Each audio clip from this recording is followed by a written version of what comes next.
You're listening to Talk to Brazil with Tom Reaoch.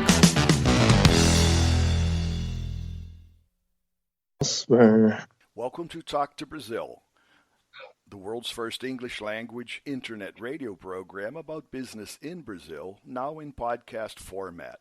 I'm Tom Reaoch and your host for the show. I'm talking from the city of Campinas in the state of Sâo Paulo, Brazil, so when you talk to Tom, you talk to Brazil and the world. Today's guest is Shojaee, talking to us today from Copenhagen in Denmark, and Human is in his open space office in Copenhagen. Human and I connected on LinkedIn in 2013, and we've been following each other over several groups. Shojaee is the co-founder of Sustainary, and during the last 18 years, Human has developed a passion for designing visionary frameworks for challenging issues in society through collaborative innovation thinking and human-centered design across sectors. During the last 5 years, Human has been in charge of creating systems to turn more university students and researchers into entrepreneurs. Designed and realized the University Startup World Cup, which reached more than 3 million students. He also created the largest startup mentor program in the Nordics and laid the foundation for Corporate University, a startup model, and also developed the first talent program for health tech in the Nordics, and designed a strategy for Unleash, the world's largest innovation lab for sustainable development goals. As a spin-off from Unleash, Human co-founded Sustainary, a non-profit initiative to transform more technologies and IPs as solutions for the SDGs, the Sustainable Development Goals. Human's career so far reflects his cross-disciplinary profile as a co-founder of consulting company with diversity management, Danish Red Cross, Minister of Treasure of Denmark, the division director of an NGO working with innovation and diversity, also a founder of Brazil Agent, a consulting company in real estate and investment in Brazil, the founder of DanishBrazilian Innovation Network, the CEO of Venture Cup, chief entrepreneur for Unleash, and now co-founder of Sustainary. Human is also a member of the advisory board for the Luxembourg University Center for Entrepreneurship and board member of We Love Startup and a tech talent chairman for the Nordic Tech Advocates. So with that, Human, hello and welcome to Talk to Brazil. Hello, Tom. I want to thank you for sharing your morning in Denmark with us. As we mentioned off air, I was very impressed in seeing what you're doing with Sustainary, but help our audience understand exactly what is Sustainary. Thank you, Tom, and thank you for having me. Sustainary is an organization working to identify technologies that are promoting the SDGs, the Sustainable Development Goals, and sustainability. We work very much to bring innovation into motion. That means that we want to implement the technology. We know that there are technological solutions for almost 85% of the challenges that we are faced with as human beings and as well as the planet. The problem is that how can we make sure that these technologies are accessible and they are implemented, and that people have the tools and the means to use the technologies. So these are the basic kind of foundational theoretical approaches that we decided, which laid the grounds for creation of Sustainary. Yeah. And when you mentioned that people can use the technology is sort of a buzzword, pretty wide meaning. But as we're talking about the use of technology for the general public today, the general public, and as I see it here in Brazil and many other parts of the world, actually most people are walking around with a device in their hand, which some people call a smartphone. And that's actually a very compact form of technology. So much of what you do, is it driving the technology through the personal use of technology? Yeah, yes, that's a part of it. Of course, there's also the business part of it. So we match technologies with cities. We match technologies with companies. We match technologies with investors. And then what we do is we actually collaborate with organizations and cities in order to build, to work with capacity building. Okay. And that capacity building, those capacity building programs are targeted towards students to become change agents, mostly when they enter the business market. Because the problem right now is that everybody's talking about sustainability. Everybody's concerned, with the climate changes and so on.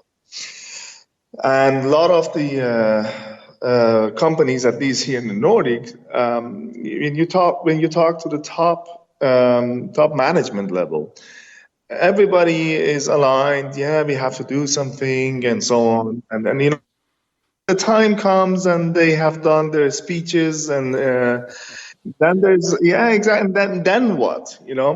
And we know exactly. The curtain comes down, the show's over, and then wait till next year. Exactly.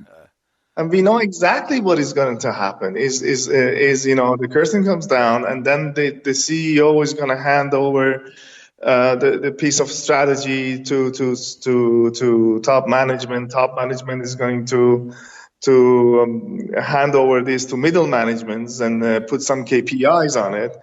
And the middle management has to, they have to work with these targets among many other targets. And they don't even have the means or the tools to how to reach this. So this is one point. This is one kind of one side of the story. So we work with capacity building programs so that middle managers and even top managers, they understand how to integrate the SDGs and make them into something real initiatives with the KPI. How do they link it to this business strategies, and how do they benefit from it? Right. Whatever it is, a business or social, it doesn't really matter to us.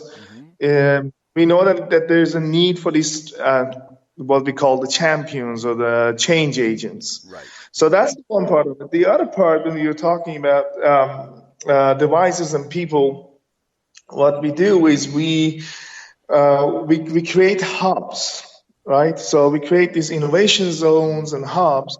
And through that, we engage and interact with local community business leaders, but also ordinary people, in order to let them empower them, just and to showcase the solutions that they can use, how they can by using different technologies or by changing their behavior, how can they contribute towards a more sustainable future. Now, taking everything that you just said, what I see, and again, you're connected with startups, you have all of the strides that you have, and I see that happening in Brazil. And when we talk about change, and you said the change agents, I get the feeling, obviously, that the younger generation today, this is in Brazil and I guess out in the world, are becoming more of the change agents. They're actually realizing that the planet is theirs and what the older generation has done to this planet. Is that part of why they're more active? They're active socially. They have the concept that something needs to be done. But they also communicate better, and they also seem to be better organized. Is that part of this drive that you're putting your arms around? But there is no doubt. There is no doubt that the movement within the millennials has touched us. Mm-hmm. You know, if you there's almost no way that you can avoid talking about sustainability and climate changes and not talk about Greta from Sweden. You know, the 16 years old, where powerful young millennial who is advocating very very strongly for climate changes. Right. And then we have the school strikes and so on. So I think that is absolutely a great part of it, and because since I have been working with universities and university innovation environments and entrepreneurship environments,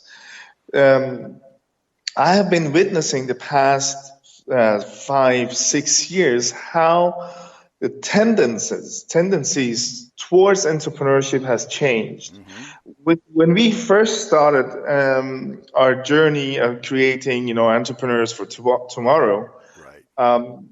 We were much into the lean business and business models and how to focus on scaling and produce cheap and sell even as high as possible and, Right. and so on. And it was much into these app generation models, right? So you had this, everybody, as you said, is wearing technologies on them as their That's true. mobile devices, and then for 7-8 years ago, the whole, at least in the Nordics, the whole generation of businesses based upon applications for mobile was developed, and that was when I started to work with universities and in the youth. But through that, from that time and slowly, and now is almost completely taken over by purpose-driven entrepreneurs. They want to make money. It's not that. Okay, so But back to the bottom line, right? Exactly. They want to make money, but they want to as much as they want to make money, they want to have a purpose. Right. So right now we are talking about profit. Right. We're talking about planet, Mm-hmm. and we're talking about purpose. Right. As the 3 Ps, right? That they are working with, and this is a development that has been amazing to see. Well, I I want to agree with you, because actually, when up until more recent, when you talked about sustainability is the word, but the social impact, and even in Brazil, when you talk about money, talk about profit, it seems to be a bad word. But when you get to the essence of sustainability, you have to be able to sustain over a period of time, literally forever. And if there's no money, there's no future. Absolutely, and I couldn't agree more with you, Tom, because I've been working with entrepreneurship and I have a very strange, have a strange relations towards social entrepreneurship, Mm-hmm. what they call the social entrepreneurship. Mm-hmm. I think it's very, very important. But the part is that if it's not financially sustainable, Right. it would not have a lasting impact. Right. I have created a bunch of different NGOs and social enterprises. I have had to close some of them because at the end of the day, I needed to pay rent, and you know how it is. I know the feeling. I say, no money, no honey. Exactly, and I think and some of it I still continue because I see it as a part of my contribution Because as long as I have my the basic needs of paying rent and having a house and being able to pay my daughter's education and so on, I don't mind contributing with what I can do to good causes. Right. But this is not the same as business. So if you want to be entrepreneur, you have to think about sustainable business models. Even if you're working with a social entrepreneurship as such, you still need to have some models in which you can guarantee that the concept is sustainable in the future, that the impact is not going to be dependent on charity. Right. And even if it is, then you have to make a good model. The word is charity, because I think that's the confusing part of separating charity from real life, as I put it. Charity can be a one-time venture. You're helping somebody, you feel good about it, but what happens tomorrow? Yeah, and I think even charity, there's going to be disruption into this, because I think there are so many new and cool ways of engaging with partners in driving initiatives that are based upon what we call charity. Right. But you still need to understand, how do I make those sustainable? Right. So it's appealing to people, so people can continue identify themselves with this initiative, and they can continue contributing to it, financially or resource-wise, right? So that's where we are right now with I think that with the whole movement of entrepreneurship and impact. Well, you started this in Denmark, so in the Nordic area. Now, what is your growth plan? I saw on your site of Sustainary.org, talking about Brazil now, you will be having the SDG Tech Awards here in Brazil in July. So you are already reaching out into the world with your organization? Yes, we are. We decided when we decided to create and launch Sustainary, the partners, the co-founders, we are all almost in near 50s, and we said no to other career opportunities and jobs that were very secure, because we were passionate about this. Right. And we were passionate about several things, with the sustainability and technologies and so on. But we also realized that the challenges that we are facing are global. They're not local, only local. Right. So the solutions and the partnership needs to be based locally, but also globally. And then we decided to work to be global from day one. Yes, we are Nordic of our DNA, and we have a long tradition in the Nordic countries in collaborating across sectors. We have a long tradition of working with sustainability within our society. We have very good, high standard universities. We have a very low distance between, or short distance between research and market. We have low hierarchy and high innovation business models. Right. So all of this together are Nordic, and I believe that the Nordic system has something to offer. Without a doubt. You can see that all of the other indicators show that. Exactly. And if you look at the happiest places or best places to live and happiest people or most trustworthy societies, top 5 or top 6 or whatever you would call it, 4 of them would be definitely Nordic countries. Right.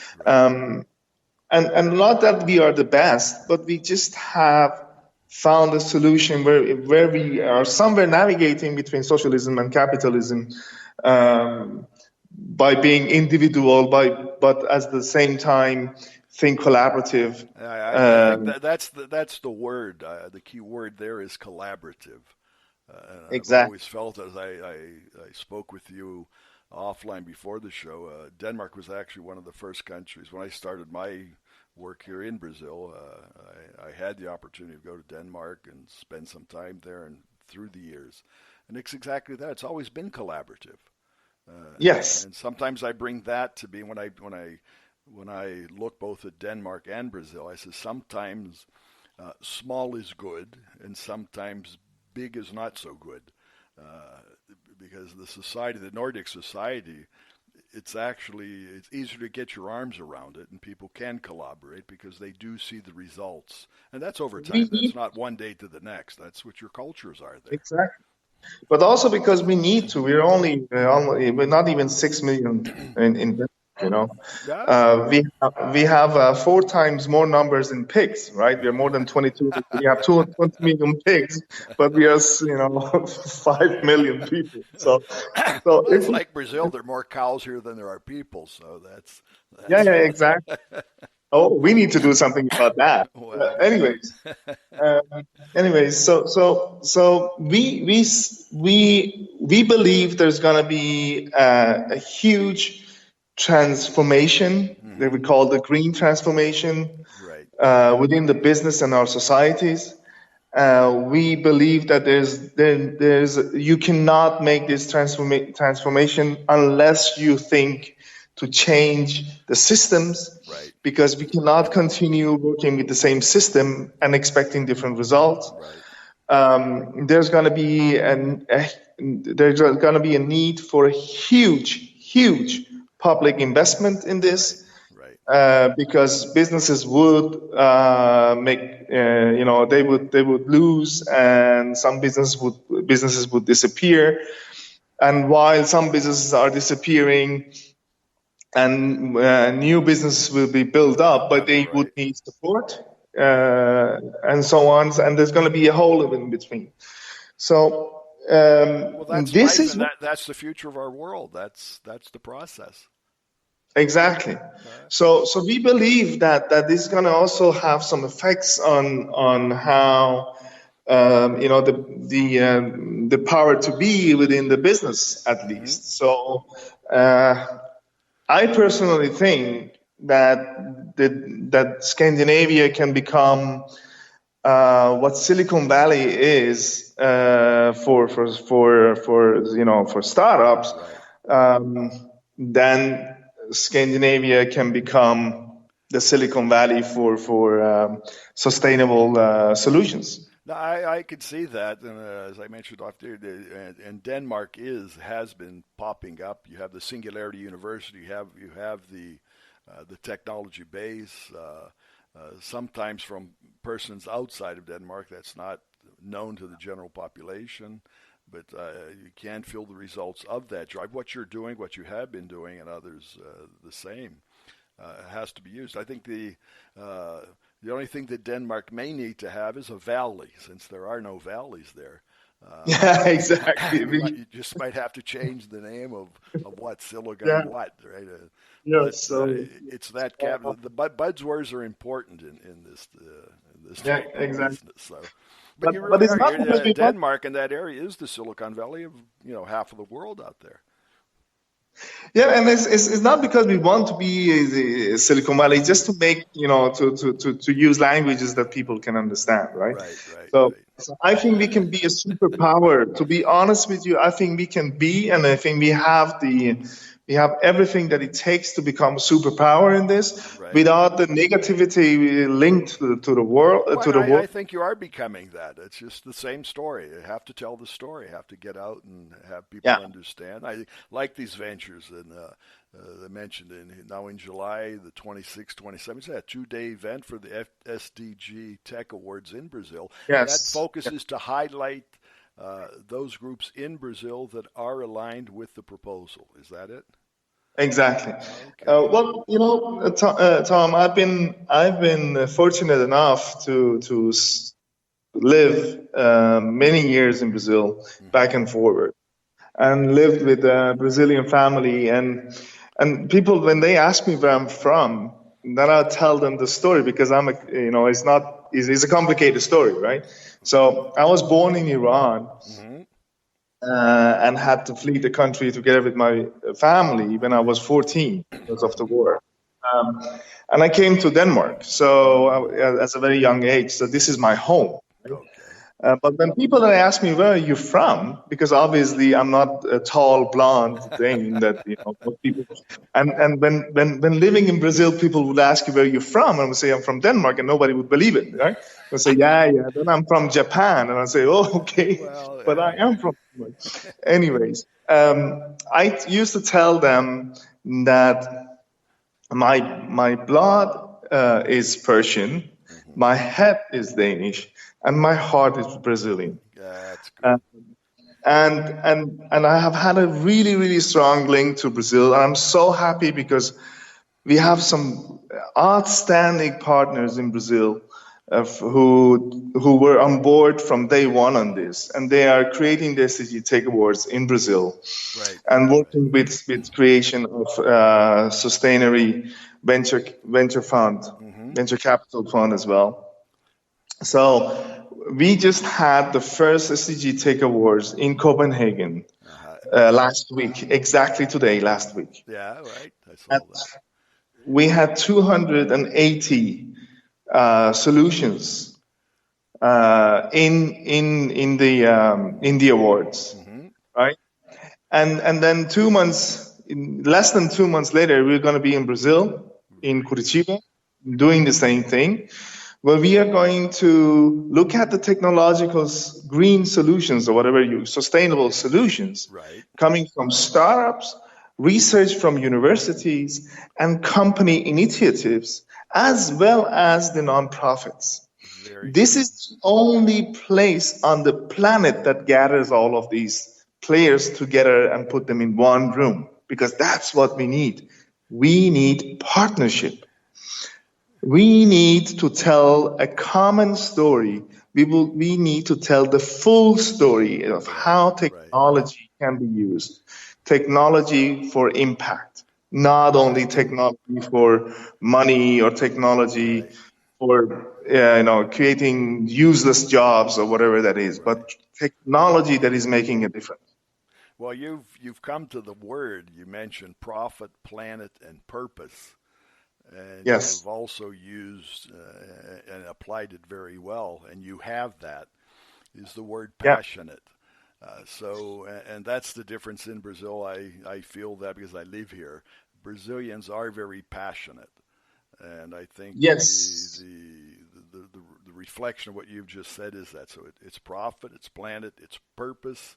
If you do it in a passionate way, then you reach success. Because many places in the world are not passionate about the solution. Brazilians we say it's an emotional kind. It is highly intense, and I think certainly that's leading to your success here. There's another P for that, and we call that for partnership. Because nobody can do this alone. That's the one thing. The other thing about Brazil is that I have been lucky enough to live in Brazil and I speak fluent Portuguese, right? And when I'm in Brazil, most people wouldn't really realize that I'm not Brazilian, right? So it takes about 5 minutes before they call me gringo, because they can really not place me anywhere. In the north, they think I have southern accent. In the south, they think I'm Portuguese. It's a kind of really, really cool. Anyways, what I love about Brazilians is, first of all, the diversity, the level of the community that is diverse, and the understanding and acceptance. I know there are some issues, but if you look at the society as such, those issues are much they're almost not there compared to what you see in US. That's true. I agree with you. The other thing is the connection with the nature. And I find personally, and this is nothing, I haven't done any studies and there's no research, this is my personal opinion. I find Brazilians be much more linked to nature's whether it is a spiritism or is it the beaches, beautiful praias, coconut water, whatever you call it.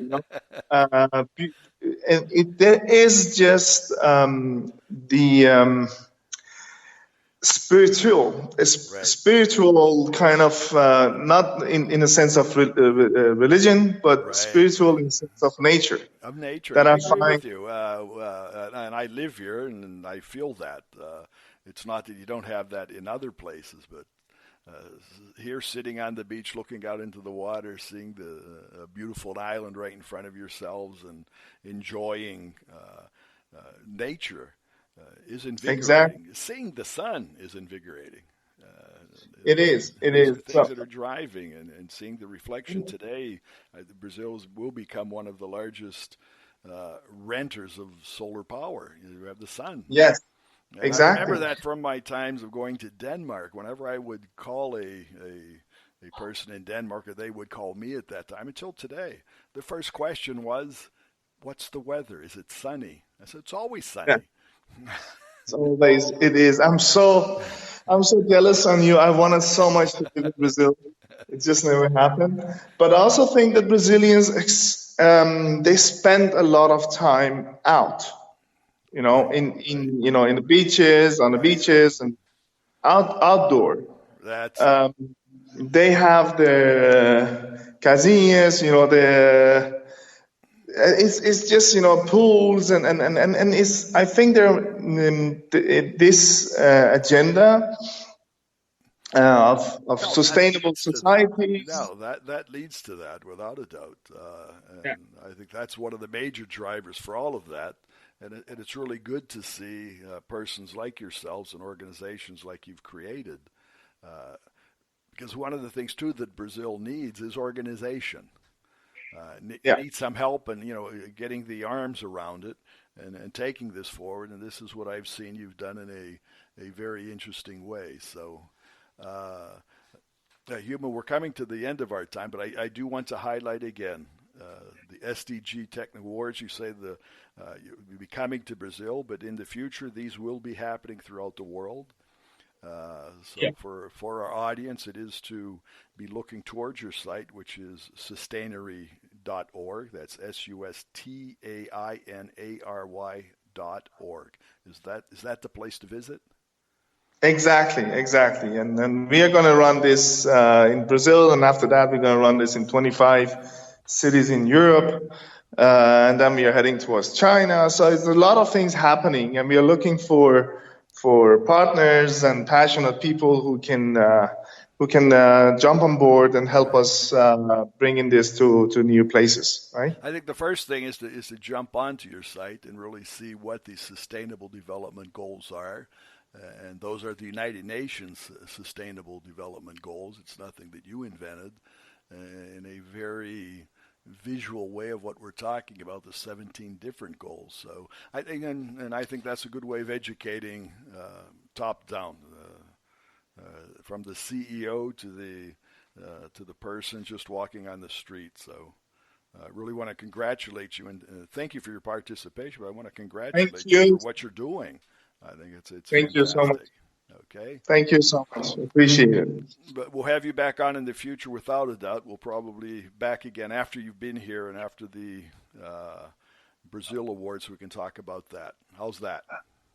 It would be awesome. It would be, there's an open invitation to you to join us in Curitiba in July and see it yourself, right? Hope to do that. Maybe we'll meet. That would be awesome. Okay. All right. So thank you again. And I would also like to invite our audience to visit our site, which is talktobrazil.com, and Brazil with a Z, where you'll find today's interview with Human, links to Human Shojaee on LinkedIn, and also the Sustainary.org. Again, that's Sustainary.org. And you can also find this and our previous shows of Talk to Brazil on Spotify, Google Podcasts, Apple Podcasts, TuneIn, Himalaya, and many others.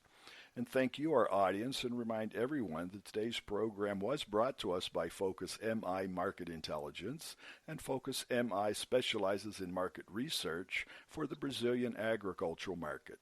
and more about them on their site, which is focusmi.com. Send your suggestions or comments to me at tom@talktobrazil.com and join the Talk to Brazil group on LinkedIn and follow our discussions. So remember, when you talk to Tom, you talk to Brazil and the world. Goodbye, and thanks for listening. Thanks for listening to Tom Reaoch on Talk to Brazil, the business connector to Brazil.